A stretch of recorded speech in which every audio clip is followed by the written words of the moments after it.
जियो news की इस खुसूसी नशरियात में आपको एक बार फिर खुशामदीद। हेडलाइंस आपने देखी। ताज़ा तरीन हालात पंजाब असम्बली के इजलास के हवाले से आपको आगाह करेंगे। उस बारे में इस वक्त मुस्लिम लीग नून की रहनुमा मरियम औरंगजेब बात कर रही हैं, आपको दिखाते हैं। को तबाह किया, आवाम को रोजगार, आवाम की रोजगार को तबाह किया, आवाम को भूखा किया, आवाम को गरीब किया।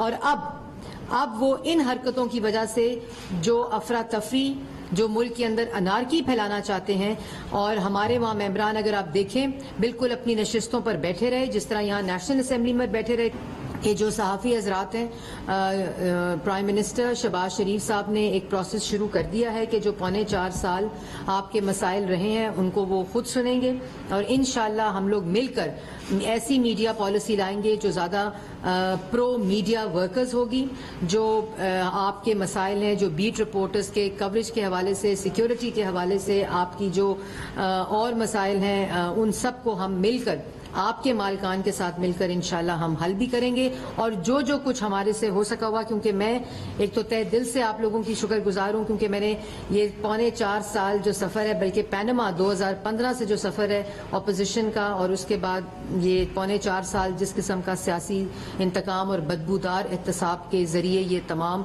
फाशिज्म मुल्क पे मुसल्लत था, मैंने आपके साथ मिलकर ये जदोजहद की है, और जिसको मैं भूल नहीं सकती। इंशाअल्लाह हम मिलकर इसको आगे बढ़ाएंगे और सबके साथ मिलकर बेहतरी से काम करेंगे। मुसद्दिक मलिक साहब अगर बात कर लें, उसके बाद मैं आपके सवाल लाता हूँ। जी, ज़्यादा बात तो हो चुकी है।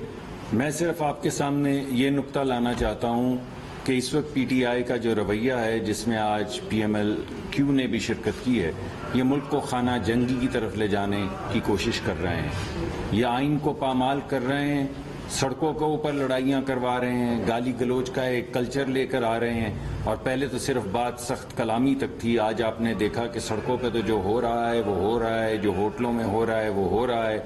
अब उनकी कोशिश है कि पार्लियामान के अंदर भी बिल्कुल वही रवैया हो।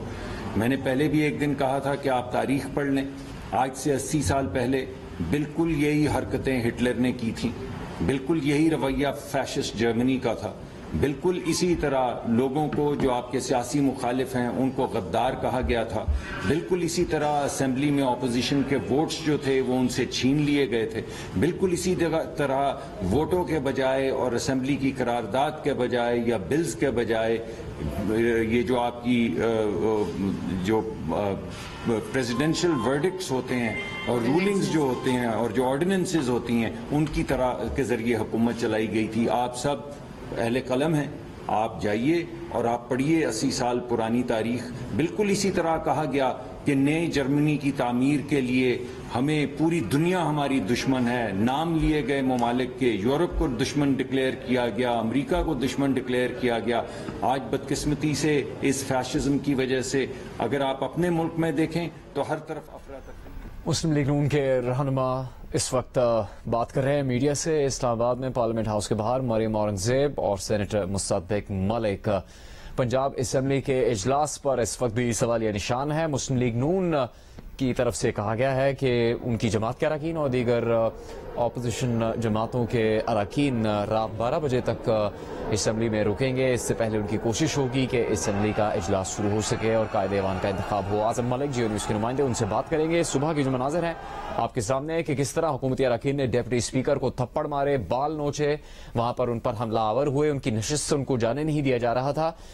दोस्त मदारी जो डिप्टी स्पीकर है उनके साथ जो स्टाफ मौजूद था बमुश्किल उनको वहां से निकाल कर लेकर गया। लेकिन इससे पहले जब ये वाकया पेश आया, ये हंगामा आराई हुई, तो डिप्टी स्पीकर अपने साथ मौजूद स्टाफ को हिदायत दे रहे थे कि वो उन अरकान को रोकें जो उनकी जानिब लोटे उछाल रहे हैं और उनकी नशिस्त के पास आने की कोशिश कर रहे हैं। हम जियो न्यूज़ के मुख्तलिफ नुमाइंदे आजम मलिक, जीशान बख्श और उस्मान भट्टी इस सारी सूरत हाल की पंजाब में कवरेज कर रहे हैं। और आप ये मंजर भी देख सकते हैं जो कि वीडियो जियो न्यूज़ पर मौजूद है, जिसमें स्पीकर पंजाब असम्बली परवेज़ इलाही हैं और उनके साथ पाकिस्तान तहरीक इंसाफ के रहनुमा साबिक वज़ीर आला पंजाब उस्मान बुज़दार भी बैठे हैं। आज़म मलिक इस सारी मजमूई सूरत हाल से मुतालिक आपको बताएंगे। जी आज़म मलिक। एक्स्ट्रा सिक्योरिटी जो है सिविल कपड़ों में वो पंजाब असेंबली के अंदर तैनात की जाए। और ये भी कहा गया है कि असेंबली के अंदर जो कार्रवाई की गई है तहरीक इंसाफ के अरकान की तरफ से उसको रोका जाए। इसके साथ साथ जो लेडीज पुलिस एहलकार हैं उनकी भी नफरी यहाँ पर एक्स्ट्रा नफरी जो है उनको तलब कर लिया गया है। तो इस वक्त जो हुकूमती अरकान हैं वो भी अपने चैम्बर में बैठे हैं, एक मीटिंग जारी है उनकी, चौधरी परवेज लाई मीटिंग कर रहे हैं और मुख्तलिफ जो अरकान असम्बली हैं वो वहाँ पर मौजूद हैं। सरदार उस्मान बुज़दार भी वहाँ पर मौजूद है, वो भी उस इजलास के अंदर मौजूद हैं। और ये सोचा जा रहा है कि अब आइंदा का लाहे अमल क्या है। दूसरी तरफ डिप्टी स्पीकर इस बात पर पुरज़म है, जियो न्यूज़ से टेलीफोनिक गुफ्तगू में उनका कहना था कि वो हर सूरत आज का इजलास करेंगे। उनका ये भी कहना था कि गुज़श्ता रोज से उनको ये इत्तला थी कि यहाँ पर कुछ न कुछ गड़बड़ होगी। इसके साथ चीफ सेक्रेटरी और IG पंजाब को गुज़श्ता रात भी उनका ये कहना था कि उन्होंने कहा था कि कुछ न कुछ यहाँ पर गड़बड़ होगी, इसलिए पुलिस की भारी नफरी को यहाँ पर डिप्यूट किया जाए। उनका ये भी कहना था कि वो आईनी तौर पर जो कोर्ट्स के ऑर्डर थे उनको फॉलो करते हुए यहाँ पर पहुंचे हैं। उन्होंने कोई गैर आईनी काम नहीं किया। उनका ये कहना था कि गैर आईनी और गैर कानूनी काम जो है वो स्पीकर ऑफिस की तरफ से किया गया है, चौधरी परवेज लाई की तरफ से किया गया है और उनके लोग यहाँ पर पहुंचे हैं और उन्होंने आकर उनको तशद्दुद का निशाना बनाया। उनके गर्दन पर एक छोटा सा जख्म आया है। उनका कहना था कि उनको जख्म आया गर्दन पे जिसकी ट्रीटमेंट की जा चुकी है। उनका ये भी कहना था कि वो आज इधर ही हैं और हर सूरत में कोर्ट्स के जो ऑर्डर्स हैं के ऊपर अमल दरामद किया जाएगा।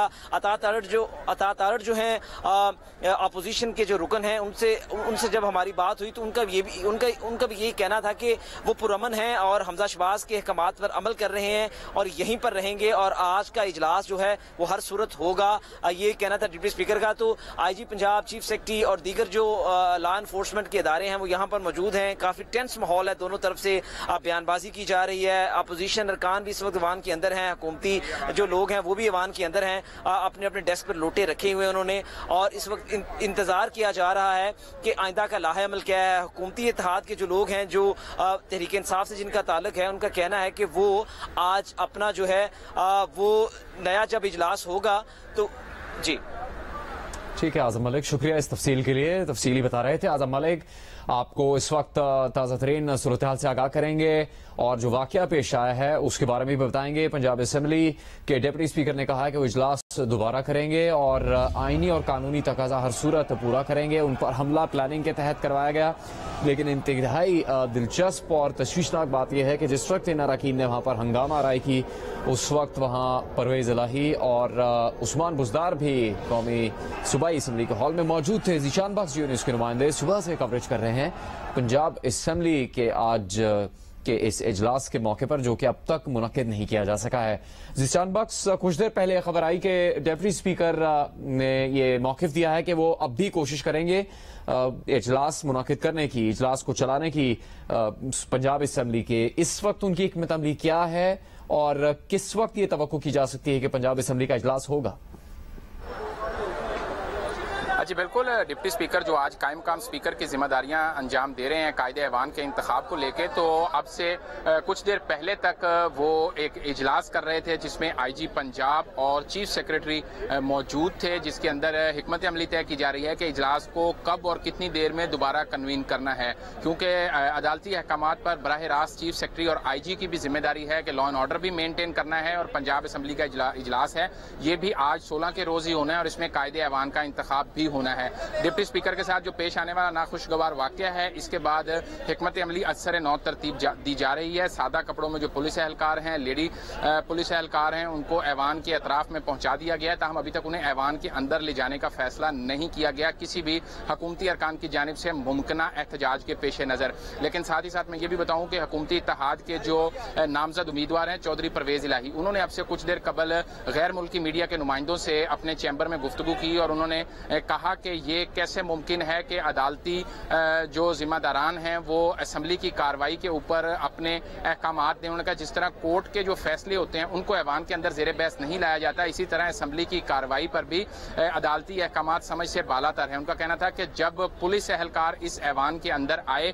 तो उसके बाद ये मामला खराब हुआ। उनका कहना था कि डिप्टी स्पीकर के साथ सादा कपड़ों में पुलिस एहलकार अकबी दरवाजे से अंदर आए और उन्होंने अरकान पंजाब असेंबली के साथ बदतमीजी की, जिसके बाद अरकान असेंबली मुश्तइल हुए हुए। गैर मुल्की मीडिया के नुमाइंदों से गुफ्तगू में चौधरी परवेज इलाही का मजीद कहना था कि आज का इजलास कन्वीन करना डिप्टी स्पीकर की जिम्मेदारी थी, क्योंकि मेरे जो इख्तियारात हैं वो जो लाहौर हाई कोर्ट है उन्होंने सस्पेंड कर रखे हैं और अब तमाम तर जो जिम्मेदारी वो चीफ सेक्रेटरी और आईजी की है। लेकिन साथ उन्होंने ये भी वाजे किया कि जिस तरह पुलिस फोर्स का यहाँ पर इस्तेमाल किया गया और इस ऐवान के अंदर पुलिस को लाया गया, माजी में इसकी नजीर नहीं मिलती। और ये बात भी ठीक है कि जिस तरह आज डिप्टी स्पीकर पर इस ऐवान में तशद्दुद किया गया, हम भी गुज़िश्ता एक अरसे से पंजाब असेंबली की पार्लिमानी रिपोर्ट अभी तो अब देखिए 3:29 हो चुके हैं आज के दिन। क्या इस वक्त कोई इम्कान नजर आ रहा है कि पंजाब असेंबली का इजलास होगा, उसकी कोई तैयारी की जा रही है? क्या इकदाम? काफी उस हंगामे को हुए भी कई घंटे गुजर गए अब तो। देखें, जहां तक तैयारी की बात है तो बज़ाहिर इस हद तक तो तैयारी दिखाई देती है कि दोनों जमातें ये कहती हैं कि वो तैयार हैं और अरकान भी जिस तरह हमने दिखाया, फुटेजेस भेजी कि ऐवान के अंदर तकरीबन 100 से ज़ायद अरकान दोनों जानिब के इस वक्त भी मौजूद हैं 1971 के इस ऐवान में। कुछ अरकान को हमने देखा वो दो नशिस्तों को जोड़ के आराम कर रहे थे, कुछ बेंचों पर बैठे हुए थे, कुछ हुकूमती और अपोजिशन अरकान एक दूसरे की साइड पर जाकर खुशगपियों में भी मसरूफ हैं। लेकिन इस वक्त जो सबसे बड़ी जिम्मेदारी है वो डिप्टी स्पीकर, जो आज के कायम काम स्पीकर भी हैं दोस्त मजारी, उनके ऊपर है। उन्होंने लॉ एंड ऑर्डर को मेक श्योर करना है। उन्होंने अरकान असेंबली की जानिब से जो मुमकिना एहतजाज है, अब ये दिखाई दे रहा है कि जो एहतजाज पहले हुआ है अब इससे ज्यादा की वो तवक्को कर रहे हैं, क्योंकि हुकूमती अरकान इस बात पर बजिद हैं कि जो मुनहरिफीन हैं उनको वो वोट नहीं डालने देंगे, वो किसी को अपना मैंडेट नहीं चुराने देंगे। हमारी कुछ हुकूमती अरकान से बात हुई, उन्होंने कहा कि अगर हमारे जो मुनहरिफीन हैं उनको अगर वोट दिलवाने की कोशिश की गई तो हम इससे ज्यादा भी रेजिस्ट करेंगे। तो इसलिए अब देखना यही है इंतजामिया ने कि किस तरह ये रिटेलिएशन जो है, ये जो एहतजाज है, इसको किस तरह रोका जाए और आज का इजलास किस तरह कंडक्ट किया जाए। और ये सारी की सारी जिम्मेदारी डिप्टी स्पीकर पर है, जिसको सपोर्ट करना है आईजी पंजाब ने और चीफ सेक्रेटरी पंजाब ने। लेकिन साथ ही साथ ऐवान के तकद्दुस को भी पमाल नहीं होने देना, ऐवान की जो नॉर्म्स हैं, जो रूल्स हैं, उन पर भी काम करना है। लेकिन अभी तक डिप्टी स्पीकर इजलास कर रहे हैं, कोई हतमी फैसला नहीं हुआ। और अगर हम बताएं तो पंजाब असेंबली का इजलास अभी शुरू ही नहीं हुआ था। टेक्निकली इजलास स्पीकर आके बैठता है, उसके बाद तलावत होती है, फिर नात होती है, फिर इजलास की बाज़ाब्ता कार्रवाई का आगाज होता है। अगर फुटेजेस आप देखें तो अभी डिप्टी स्पीकर सिर्फ और सिर्फ स्पीकर की चेयर पर आकर बैठे ही थे तो ये हंगामा आराई शुरू हुई। वो ऐवान में दाखिल हुए तो उन पर लोटे फेंकने का अमल शुरू हुआ। जूं ही वो अपनी नशिस्त पर बैठे तो हुकूमती अरकान नारेबाजी करते हुए उन्होंने उनके जो डाइस था उसका घेराव किया। अभी वो कुर्सी पर पूरे बैठ ही नहीं पाए थे तो एक रुकन ने जाके उनके नीचे से उनकी नशिस्त खींचने की कोशिश की, जबकि दूसरी जानिब उन पर लोटे मजीद फेंकने। इस दौरान 5 से 7 हुकूमती अरकान आकर उनके ऊपर हमला आवर हो गए। असेंबली की सिक्योरिटी, साथ ही साथ पंजाब पुलिस के अहलकार जो सादा कपड़ों में मौजूद थे, अकबी दरवाजे से उन्होंने मजीद फोर्स को अपने अंदर बुलाया और उसके बाद डिप्टी स्पीकर को ऐवान से लेकर चले गए जहां पीछे स्पीकर का चैम्बर है। तो अब सूरत हाल सारी ये है कि देखना यह है कि कितनी देर में इंतजामिया किसी नतीजे पर पहुंचती है कि वो किस तरह स्पीकर को सपोर्ट करेंगे कि असेंबली रूल्स की वायलेशन भी ना हो, क्योंकि आईजी पंजाब के खिलाफ पहले ही तहरीके इस्तेहकाक आ चुकी है। और चौधरी परवेज इलाही जो कि स्पीकर हैं उन्होंने वाजे किया है कि अभी उनके जो है इख्तियारात वो सल्ब किए गए हैं, लेकिन जब ये इलेक्शन हो जाएगा तो वो यकीनी तौर पर उनके जो स्पीकर के इख्तियारात हैं वो बहाल होंगे, तो वो तहरीके इस्तेहकाक पर आईजी को बुलाएंगे भी। और उन्होंने फ्लोर ऑफ द हाउस भी कहा है कि 3 माह तक आईजी पंजाब को वो इसके ऊपर सजा भी दे सकते हैं, क्योंकि अरकान असेंबली का इस्तेहकाक मजरू किया गया है। माजी में कभी नहीं देखा, जितने मर्जी तल्ख से तल्ख हालात हों, डिक्टेटर्स हों या कोई और हुकूमत का कोई भी मामला हो, कभी पुलिस एहलकार पंजाब असेंबली के जो ऐवान होता है बिल्डिंग के अंदर जिस जगह इजलास कन्वीन हो रहा था, किसी भी पुलिस एहलकार को वहां आने की इजाजत नहीं होती। सही, बहुत शुक्रिया निशान बख्श इस तफसील के लिए। उस्मान भट्टी जी न्यूज़ के नुमाइंदे, उनसे बात करेंगे। उस्मान, मुस्लिम लीग नून की क्या इस वक्त हिकमत अमली है, क्या मनसूबाबंदी है? इजलास तो अभी तक होता नजर नहीं आ रहा पंजाब असेंबली का। जो यहाँ पर आईजी पंजाब की सेक्रेटरी, लॉ एनफोर्समेंट एजेंसी के जितने भी सीनियर अफसरान है, जिनमें कमिश्नर लाहौर, डीसी लाहौर, वो मौजूद हैं। जब हमारी नून लीग के जराये से बात हुई तो उनका ये कहना था कि हमें यहाँ पर आज का रात ठहर नहीं पड़े, कल का दिन ठहर ना पड़े, हम उस वक्त यहाँ से नहीं जाएंगे जब तक वोटिंग का मुकम्मल नहीं होगा। क्योंकि सबसे बड़ी इस वक्त जो हदायत है वो लाहौर हाई कोर्ट के चीफ जस्टिस ने भी इस पर फैसला दिया हुआ। लाहौर हाई कोर्ट के 2 रुकनी जो बेंच था, मोसेस बेंच ने भी फैसला दिया है कि आज वोटिंग का मुकम्मल करवाया जाएगा। और इस वक्त जो नून लीग के अरकान सूबाई असेंबली हैं वो हॉल में ही बैठे हैं। और वो बाहर नहीं आ रहे। इसके अलावा जो हुकूमती अरकान सूबाई असेंबली हैं वो हमने देखा है कि वो बाहर आते हैं, मीडिया से गुफ्तगू करते हैं और फिर अंदर चले जाते हैं। मगर जो नून लीग की स्ट्रैटेजी ये है कि जो मर्जी हो जाए हमने हॉल से बाहर नहीं जाना, ऐवान में मौजूद रहना है, ताकि ये ना हो कि किसी वक्त भी जो है वो कह दिया जाए कि वोटिंग का अमल शुरू करें तो कोई किसी भी अगर मेंबर सूबाई असेंबली की कमी होती है तो उससे इनको नुकसान होगा। इसलिए नून लीग के तमाम जो मेंबरान सूबाई असेंबली हैं वो हॉल के अंदर मौजूद हैं। डेप्टी स्पीकर भी इस वक्त पंजाब असेंबली में अपने चैम्बर में मौजूद हैं। उनकी मीटिंग हुई है इस वक्त आईजी पंजाब से, चीफ सेक्रेटरी से, और इस वक्त पुलिस की जो भारी नफरी है सिविल कपड़ों में, यूनिफॉर्म में, वो इस वक्त जो तैनात कर दी गई है डेप्टी स्पीकर के चैम्बर के इर्द गिर्द। इसके अलावा खवातीन पुलिस एहलकारों की बहुत बड़ी तादाद हमने देखा कि अभी पंजाब असेंबली के हॉल के अंदर दाखिल हुई हैं, क्योंकि ऐसी फुटेज हमने दी हैं कि ऐवान के अंदर जो अरकान सूबाई असेंबली का ताल्लुक पीटीआई और काफ लीग से है वो डेप्टी स्पीकर की जो चेयर है और जो टेबल है उस पर विराजमान थी और नारेबाजी कर रहे थे, जो कि एक पंजाब असेंबली का जो डेकोरम है उससे टोटली अगेंस्ट है एथिकली, कि वहाँ पर ऐवान के अंदर जिसका एक डेकोरम होता है और वहाँ पर इस तरह की हंगामा राई हो रही है। उन्हें तो ये चाहिए था कि अगर यहाँ पर आज इजलास था तो हुकूमत की जानिब से मुतला किया जाता कि अरकान सूबाई असेंबली को कि आज कोई भी ऐसी हंगामा राई नहीं होगी, क्योंकि पिछली दफा भी हंगामा राई होने की वजह से इजलास को जो है मुलतवी कर दिया गया। और आज भी वही हमने देखा कि यहाँ पर जो अरकान सूबाई असेंबली अंदर आई और उनके हाथों में लोटे थे और नारेबाजी की, जिसकी वजह से आज ऑपोजिशन ने अपना बहुत सब्र का मुजाहरा किया और यहाँ पर ऑपोजिशन की तरफ से वो नारेबाजी नहीं की गई ताकि ऐवान की जो सूरत हाल है वो मत बिगड़े। आज ऑपोजिशन ने बड़ा सब्र का मुजाहरा किया, अलबत्ता हुकूमती बेंचों की तरफ से लोटे लोटे अमेरिका मुर्दाबाद के नारे और ये लगाए जाते रहे। और जब डेप्टी स्पीकर अंदर दाखिल हुए तो हमने देखा कि आज जो पीटीआई से जिनका ताल्लुक है, नदीम बारा उनका नाम है, मेंबर सूबाई असेंबली हैं, जब डेप्टी स्पीकर अपनी चेयर पर बैठे तो उस पर लोटे बरसाए गए। नदीम बारा ने डेप्टी स्पीकर की चेयर खींची, उसके बाद जो है दूसरे जो अरकान सूबाई असेंबली जिनका ताल्लुक हुकूमती बेंचों से था वो आए, जिनमें उम्मत नमीर भट्ट का नाम बताया जा रहा है, और वो आए तो उन्होंने फिर अटैक किया और डेप्टी स्पीकर जो है वो गिर गए, उनके बालों को खींचा गया। तो उसके बाद डेप्टी स्पीकर ने उठ के वहाँ ऐवान से वो अपने चैम्बर में चले गए। अलबत्ता अब जो है जितने भी पंजाब के सीनियर अफसरान हैं वो यहाँ पर मौजूद हैं। पंजाब असेंबली में अब क्या हिकमत अमली अपनाई जाती है? अलबत्ता नून लीग की हिकमत अमली ये है कि हमने ऐवान से किसी भी सूरत में बाहर नहीं जाना, क्योंकि हाईकोर्ट की डायरेक्शन है कि आज वोटिंग का अमल मुकम्मल होगा। इसलिए नून लीग का कोई भी रुकन अभी तक ऐवान से बाहर नहीं आया, वो हॉल के अंदर ही मौजूद है। उस्मान भट्टी ने पंजाब असेंबली के इजलास में होने वाली हंगामा राय की तफसील आपको बताई है, कुछ अरकान के नाम भी उन्होंने बताए जिस वक्त वो हंगामा राय में मुलव्विस थे। अभी ये खबर है कि डिप्टी स्पीकर पंजाब असेंबली दोस्त मजारी ने कहा है कि वो हर सूरत इलेक्शन करवाएंगे, कानून के मुताबिक हाईकोर्ट के हुक्म पर अमल दरामद होगा। रात 12 भी बज गए तो वो यहाँ से जाएंगे नहीं। डिप्टी स्पीकर ने कहा कि पहले से वो जानते थे कि यहाँ पर गड़बड़ होगी। मुनाज़िम तरीके से ऐवान में लोटे भिजवाए गए, जो ही इजलास में पहुंचे तो तशद्दुद शुरू कर दिया गया।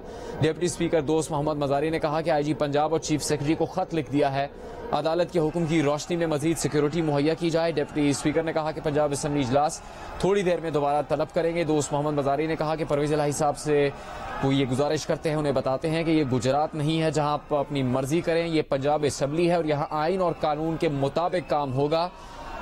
उन्होंने कहा कि एक ईमानदार ने कुर्सी से उतरने से पहले दिया हुआ गिफ्ट हार बेच डाला, दूसरे ने अपनी हार देखते हुए असेंबली पर हमला करवा दिया। ये मौक़िफ़ है डिप्टी स्पीकर पंजाब असेंबली दोस्त मजारी का। जीशान बख्श जियो न्यूज़ के नुमाइंदे, उनसे बात करेंगे। जीशान, खत लिखा है डिप्टी स्पीकर ने आईजी को और चीफ सेक्रेटरी पंजाब को, आपने बताया था इससे पहले कि और दीगर नुमाइंदों ने भी कि आईजी पंजाब भी यहाँ पर आए थे पंजाब असेंबली की इमारत में, तो वो क्या मुलाकात करके जा चुके हैं और इससे मुतालिक क्या खबर है कि डिप्टी स्पीकर के खत पर क्या रद्दअमल आ रहा है? जी बिल्कुल, आईजी और चीफ सेक्रेटरी दोनों इस वक्त डिप्टी स्पीकर के चैम्बर में मौजूद हैं, मुशावरत जारी है। और इसके अंदर डेवलपमेंट ये है कि अब से कुछ देर कबल साबिक जो वजीर कानून है पंजाब के राजा बशारत, वो तहरीक इंसाफ और मुस्लिम लीग काफ की जानिब से जाके उन्होंने मुलाकात की है आईजी पंजाब से, और उन्होंने इस्तफसार किया है कि किस कानून और किस कायदे के तहत पंजाब असेंबली के ऐवान के अंदर पुलिस को भेजा गया। आइन में इसकी कहीं गुंजाइश मौजूद नहीं है, इस पर वो खासे बरहम भी दिखाई दिखाई दिए और उनका ये कहना है कि हमने ये पॉइंट सामने रखा है कि पुलिस के आने के बाद अरकान असम्बली का जो गमो गुस्सा था उसमें इजाफा हुआ और यही इस वाक़े की वजह बनी। राजा बशारत ने इस हवाले से ये बात भी वाज़ेह की कि आईजी और चीफ सेक्रेटरी दोनों के ये नोटिस में लाए हैं कि किसी भी सूरत किसी भी हालात में डिप्टी स्पीकर खत भी क्यों ना लिखें, आइन इस ऐवान के अंदर पुलिस को बुलाने की या पुलिस को लाने की इजाजत नहीं देता, लिहाजा ज़ाब्ते के खिलाफ ये काम किया गया है। इसी तरह की कुछ गुफ्तगू जो हुकूमती इत्तेहाद के नामजद उम्मीदवार हैं चौधरी परवेज इलाही, उन्होंने भी गैर मुल्की मीडिया के नुमाइंदों से गुफ्तगू करते हुए कही। उन्होंने ये बात वाज़ेह की कि पुलिस को ऐवान में लाना एक गलत फैसला था। उनका कहना था कि जब भी वोटिंग हो हमारे नंबर्स पूरे हैं, हम ऐवान के अंदर मौजूद रहेंगे, हमारे अरकान असम्बली बिल्डिंग के अंदर मौजूद रहेंगे और हम आज के इस वोटिंग के अमल का हिस्सा बनेंगे। उनका कहना था कि अदलिया का जो भी फैसला है हमें उससे इख्तलाफ हो सकता है, लेकिन हम अदालती फैसलों के पाबंद हैं और अदालती फैसलों का एहतराम करते हैं। लेकिन आज हाउस का डेकोरम कायम रखना डिप्टी स्पीकर जो कि कायम काम स्पीकर हैं, प्रिजाइडिंग ऑफिसर हैं, आज कस्टोडियन ऑफ द हाउस हैं, उनकी जिम्मेदारी थी। तो ये तमाम तर जिम्मेदारी उन पर आयद होती है। आज अगर वोटिंग नहीं होती तो इसकी जो अगर हम सवाल उनसे किया गया तो तौहीन अदालत किस पर लगेगी, तो उनका कहना था कि ये तौहीन अदालत उन्हीं पर लगेगी जिन पर यह जिम्मेदारी थी कि आज का इजलास उनसे कन्वीन उन्होंने करना था।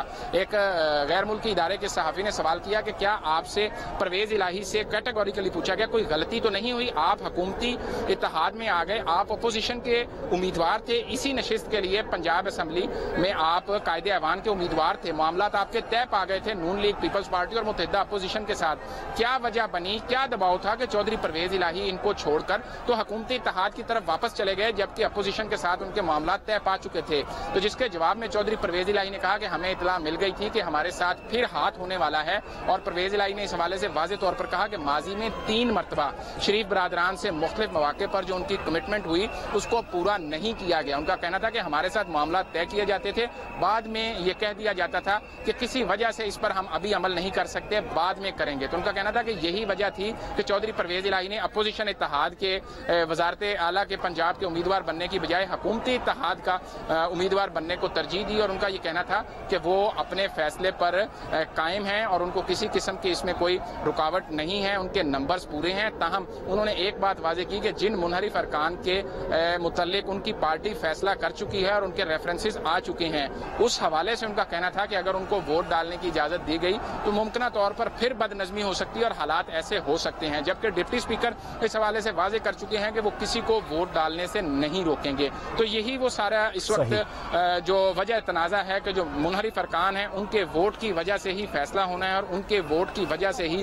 दोनों जानिब से इस वक्त इख्तलाफ है। अभी तक रूल्स ऑफ द हाउस तय नहीं हो पाए और राजा बशारत की जो आईजी और चीफ सेक्रेटरी से मुलाकात थी उसमें उन्होंने ये भी बात वाज़ेह की कि चाहिए तो ये था कि डिप्टी स्पीकर इजलास शुरू करने से पहले दोनों जानिब से जो उम्मीदवार हैं या तो उनको बुला लेते, हमजा शहबाज और चौधरी परवेज इलाही को, या उनके नुमाइंदगान को बुला लेते और हाउस का जो बिजनेस था उसका डेकोरम सेट कर लेते कि क्या होना है और किस तरह से होना है। लेकिन उनका ये इशारा था कि वो किसी खास प्रेशर पर और कुछ खास लोगों की हिदायत पर ये सब कुछ कर रहे हैं। तो उन्होंने ये बात भी इसमें वाज़ेह की अपनी गुफ्तगू में कि जो कि डिप्टी स्पीकर हैं वो इस वक्त जानिबदार हो चुके हैं। यही वजह है कि उनकी जानिबदारी के बायस ये सारा कुछ हुआ, जबकि स्पीकर या डिप्टी स्पीकर जो भी इजलास चेयर करता है उसको गैर जानिबदार रहना होता है। अब देखना यह है कि कितनी देर में आज का पंजाब के कायदे अवाम के इंतखाब का जो इजलास है वो होता है, क्योंकि अभी तक बाज़ाब्ता इजलास शुरू ही नहीं हुआ था। बहुत शुक्रिया इस तफसील के लिए ज़ीशान, आप हमारे साथ रहिएगा। पंजाब असेंबली में हुकूमती अरकान ने डिप्टी स्पीकर दोस्त मोहम्मद मजारी पर हमला कर दिया था। आज सुबह हुकूमती अरकान ने डिप्टी स्पीकर को थप्पड़ मारे, मुक्के मारे, उनके बाल नोचे,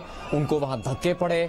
डिप्टी स्पीकर सीट पर बैठने जा रहे थे कि उन पर लोटा पहले फेंका गया, उस पर उन्होंने अपने साथ मौजूद स्टाफ की तरफ इशारा किया कि इन अरकान को रोका जाए। हुकूमती अरकान ने डिप्टी स्पीकर का घेराव कर लिया, स्पीकर की कुर्सी उठाकर फेंक दी, डिप्टी स्पीकर डाइस पर लोटे रख दिए।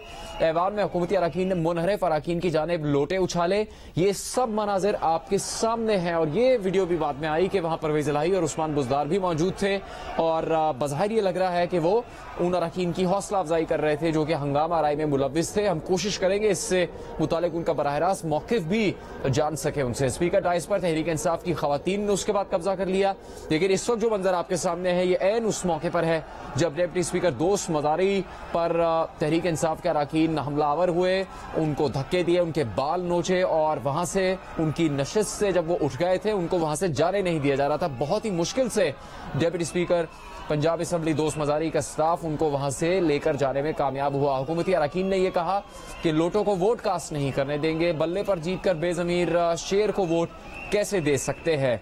उसके बाद डिप्टी स्पीकर पंजाब असम्बली दोस्त मजारी ने अब यह कहा है कि वो हर सूरत इलेक्शन करवाएंगे, हर सूरत कायदे ऐवान का इंतखाब पंजाब असम्बली में होगा। कानून के मुताबिक हाईकोर्ट के हुक्म पर अमल दरामद किया जाएगा। पंजाब असम्बली का इजलास सुबह से अब तक शुरू नहीं हो सका है। ऐवान में शदीद हंगामाराई की गई। जियो न्यूज के नुमाइंदे PTI के MPAs उमर भट्ट और तैमूर खान से उन्होंने गुफ्तगू की है। उनकी वो गुफ्तगू आपको दिखाते हैं। जी, आज जैसे कि ऐवान में वोटिंग की कार्रवाई होनी थी, नए ऐवान में वज़ीर आला का इंतखाब होना था आज यहाँ पर पंजाब असेंबली में, तो 11:30 बजे इजलास होना था। जैसे ही डिप्टी स्पीकर जो है वो इजलास की सदारत के लिए आए तो वहाँ पर बदमज़गी हुई। मेरे साथ वो MPS मौजूद हैं हुकूमत के, उमर तनवीर भट्ट और इसके अलावा उमर साहब मलिक तैमूर। आइए इनसे पूछते हैं जी क्या वाकया हुआ। देखिए जी, सबसे पहली बात यह है कि हम पार्टी के डिप्टी स्पीकर थे और उनको हमने वोट करके डिप्टी स्पीकर के ओहदे पे पहुंचाया था। तो हम ये एक्सपेक्ट करते हैं, जिस तरीके से हमसे हमारे वोटर ये एक्सपेक्ट करते हैं कि हम जिस टिकट पर, जिस प्लेटफॉर्म पे इलेक्शन लड़े हैं, हम उसके साथ लॉयल रहें और उस पार्टी के साथ आखिरी वक्त तक खड़े रहें। तो जब हमने अपने कैंडिडेट को इलेक्ट किया और उसको डिप्टी स्पीकर बनाया तो हम ये एक्सपेक्ट करते हैं कि वो हमारी पार्टी लाइन को फॉलो करे, पार्टी के साथ डिसलॉयल। अच्छा तरीका समझते हैं कि अब अगर कोई डिप्टी स्पीकर है उसके बाल खींच के नीचे फेंक दें, उसको लोटे मारें? बाल खींचने की बात मुझे नहीं पता बाल खींचे गए हैं या नहीं खींचे गए, लेकिन जिस तरीके से आप एक लोटा क्रेसी को प्रमोट कर रहे हैं और एक लोटे को ऊपर बिठाकर और उसके थ्रू पार्टी इलेक्शन और एक CM का इलेक्शन कंडक्ट कराना चाह रहे हैं, ये आप अपनी पब्लिक को, अपनी यूथ को और अवाम को क्या मैसेज दे रहे हैं? जी, आप क्या कहेंगे तनवीर भट्ट साहब, ये ऐसा वाकया होना चाहिए? आप समझते हैं कि पंजाब असेंबली के डेकोरम के खिलाफ है? अगर तो ग्रेस है और मॉरल है, अगर तो वो कहते हैं ना when in Rome do as the Romans do, तो अगर तो सब कुछ मॉरल के हिसाब से चल रहा है फिर तो ठीक है, फिर हमारी हरकत गलत है। अगर तो एक लोटा उठ के आके विदाउट ग्रेस हमारे वोटों से बन के और पार्शियल डिसीजन देगा तो फिर उसका यही हाल होगा। ना सस्पेंशन की कोई परवाह है, ना हमें किसी और चीज की फिक्र है। आज जो है डिप्टी स्पीकर यहाँ पे इलेक्शन नहीं करा सकेगा, ये कंफर्म है बात। जी, आपने मेंबर ने सूबाई असेंबली जिनका ताल्लुक PTI से है, इनका ये कहना है अगर ऐसे हालात रहेंगे तो हम इलेक्शन यहाँ पर नहीं होने देंगे, जो भी वज़ीर नया पंजाब बना जाएगा हम यहाँ पर वोटिंग का अमल को रोकेंगे। जी, पंजाब असेंबली में जियो न्यूज़ के नुमाइंदे उस्मान भट्टी ने बात की है PTI के MPAs उमर भट्ट और तैमूर खान से। आपको ये बताया कि नायब सदर मुस्लिम लीग नून मरियम नवाज ने कहा कि PTI ने अपनी शिकस्त देखते हुए फिर से गुंडागर्दी शुरू कर दी है। ये भी कहा कि जितना चाहे फड़फड़ा लो, पंजाब के आवाम का हक आज मिलकर रहेगा। 2018 में सूबे से जो तरक्की छीनी गई थी वो पंजाब वापस लेगा। हमजा शहबाज वज़ीर आला पंजाब बनेंगे। मरियम नवाज ने मजीद कहा कि इस गुंडागर्द और सड़क छाप PTI का जड़ से खात्मा हर पाकिस्तानी का बलीन फर्ज है। ये कल्चर किसी तरह भी मुल्क कौम के लिए अच्छा नहीं बल्कि तबाही है। इसका फौरी सद्देबाब और खात्मा जरूरी है। पंजाब के आवाम इनके चेहरे पहचान ले। मुस्लिम लीग नून की नायब सदर मरियम नवाज ने रद्दअमल दिया है। चौधरी परवेज इलाही का मौक़िफ़ भी सामने आया है। वो ये कहते हैं कि आर्टिकल 69 बड़ा वाज़ेह है। अदालत आइन के तहत असम्बली कार्रवाई में मुदाखलत नहीं कर सकती। अदालत असम्बली की कार्रवाई रूल्स और तरीक़ेकार में दखल नहीं दे सकती। परवेज इलाही ने पंजाब असम्बली में पेश आने वाली सूरत हाल पर कहा कि जब से पाकिस्तान बना आज तक पुलिस असम्बली में नहीं आ सकी। जब पुलिस ने मेंबर्स को थप्पड़ मारे तो झगड़ा शुरू हुआ। पुलिस का हाउस में आना गैर आईनी है। हम IG को 3 माह की सजा दे सकते हैं। चौधरी परवेज इलाही का यह भी कहना है कि लोटे उछालना तो नॉर्मल बात है। लोटे तो पहले भी हाउस में आते रहे हैं। आइन में आर्टिकल 68 है कि जज का कॉन्डक्ट, जजेस के एक्सपेंसेस, जजेस के फैसले पार्लियामेंट के अंदर डिस्कस नहीं हो सकते। जब कोर्ट्स ने हमारी जो पिटीशन चली है तो बेस ये था कि आप कौन होते हैं कि हमारी डेली प्रोसीडिंग में बताएं कि ये नहीं हो सकता, ये नहीं होता। डिप्टी स्पीकर को जो मैंने इख्तियार उसके पास नहीं है। This power is lies only with speaker of the assembly. आगे वो डेलीगेट कर सकता पावर, चाहे डिप्टी स्पीकर को करे, चाहे पैनल ऑफ चेयरमैन को करे। तो मैंने डिप्टी स्पीकर को किया क्योंकि खुद मैं इलेक्शन लड़ रहा था, मैं स्टेप डाउन किया। अब जब ये कोर्ट ने ऑर्डर किया कि नहीं जी डिप्टी स्पीकर ही करेगा, मेरी उन्होंने जितनी पावर्स थी वो सस्पेंड कर दी, जो कि इलीगल है। खैर वो कर दी, क्योंकि हम कोर्ट्स का एहतराम करते हुए मैंने ना पिटीशन की ना कुछ किया। उसके बाद असल जो झगड़ा हुआ है, जहाँ पे पुलिस जब से पाकिस्तान बना है, जब से पार्लियामेंट्री हिस्ट्री जो है वेस्टमिनिस्टर वो लागू हुई है पार्लियामेंट के अंदर, आज तक पुलिस हाउस के अंदर नहीं आ सकती।